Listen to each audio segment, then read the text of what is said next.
Hey everybody, welcome back to the channel. I am Britt, creator of the StyleShaker, your guide to greener and cleaner beauty. Today I'm back with a review for the Jillian Dempsey Lid Tint. I have this in color Bronze.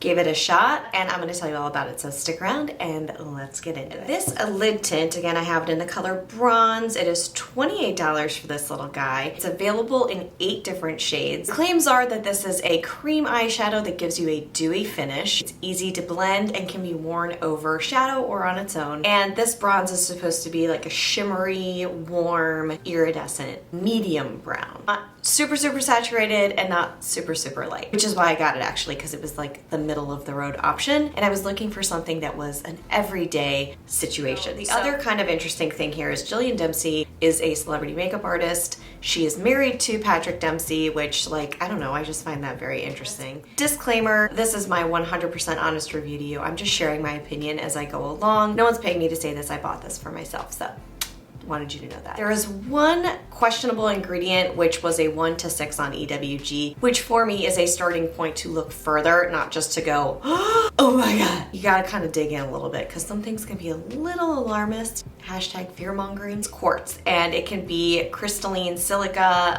That's the other word for it. The reason why it went up to a 6 is because of, from what I found, definitely do your own research if you're curious, that this can be inhaled and it is especially toxic to the human body, carcinogen, all the rest of it, but there's no dust coming off of this. I'm not inhaling it. So really I wasn't concerned, and it brought me to the next question. How is the color payoff here? I think the color payoff on this was really good. It did exactly what it claimed it would do. It did give a dewy, light, shimmery finish, and you could see it. A little concerned that because it was a shimmery light wash of a shadow, this cream, that I would put it on and it would either just straight up crease and look greasy or just not show up at all. But it didn't do that. It did really give me that kind of subtle, shimmery moment, and you could build on it. I'm not going to say that this was like hyper pigmented, but you could build to get a little bit more dimension. Overall, got a 4 out of 5 on the scorecard. The application, was it easy? Was it difficult? Did it get everywhere? Was it great? No, it was like super easy. 5 out of 5 on the scorecard, enough said. Is this irritating? Is the formula going to be irritating? There is coconut oil in here, but that was not a problem for me. I slather it on myself every day, so I am obviously not allergic to it, but some people are, so that could be potentially an issue. For me, I had no irritation whatsoever. The other thing that I want to mention is it smells divine. It smells kind of like a cinnamon stick in a way, like a creamy cinnamon stick. I don't know,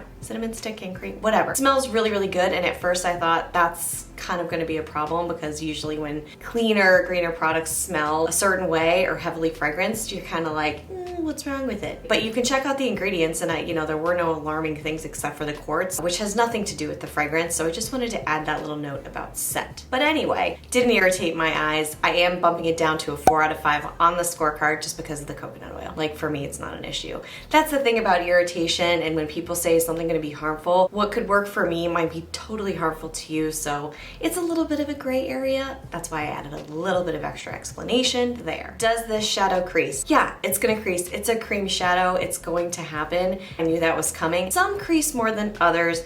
This one I didn't find to actually be severely creasing, but what I do, set with a concealing base and then a really light, I just use my finger, dusting of setting powder on top, and that seems to mitigate any of the creasing that happens, or at least it kind of like brings it down a level. So middle of the day, I'll just use my finger and press back on top quickly. Wash your hands, because you never know. And it just sort of evens itself out using the heat of your hands. It just redisperses it. It's very easy, but yes, it's gonna crease. This is expected with a cream shadow. Overall, it got a 4 out of 5 on the scorecard. And in terms of the color lasting, it actually held up very well for me, again, because I prepped and I set a little bit. It takes 5 seconds. It's really not an extensive process, but I would recommend priming or prepping the lid with concealer, setting, and this still goes on top quite easily. If you don't do that and you have drier lids, then this might work. If you have oily lids, definitely prime and prep. It did hang out for about, I usually do a 6 to 8 hour test. It looked pretty strong by 8 hours, so it got a 4 out of 5